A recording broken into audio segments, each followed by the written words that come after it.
नौशर फेरोज का खबर शामिल क्यों पिया मंसूर मलिक जे रिपोर्ट मुताबिक director general health services Sindh doctor Mohammad Juman Bahoto Naushahro Feroze civil अस्पताल पहुतो, जिते हुन सिंध हुकूमत पारां ॾिनल 3 एम्बुलेंस सर्विस जी इब्तिदाई तकरीब में शिरकत कई ऐं पटी कटी एम्बुलेंस हलाइण जी शुरूआत कई। उन मौके ते हुन चयो त असांजी अवलिन तरजीह इहा आहे त असां ख़ल्क़े ख़ुदा जी ख़िदमत करण ऐं अवामी ख़िदमत करण लाइ पंहिंजी तवानाई वक़ुफ़ करियूं।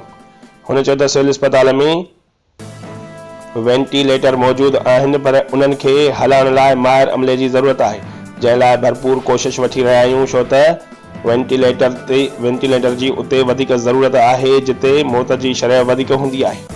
हुन चयो त नौशर फेरोज समेत 6 अस्पतालनि में एम्बुलेंस सर्विस समेत जदीद सहूलियतूं ॾिनियूं पियूं वञनि। असांखे साफ़ इन शहरनि जे तावन जी सख़्त ज़रूरत आहे। संदसि तावन सां ई असां ग़रीब मरीज़नि खे समूरी सिहत जूं सहूलियतूं ॾेई जज़्बे सां ई अवाम जी ख़िदमत करे सघूं था।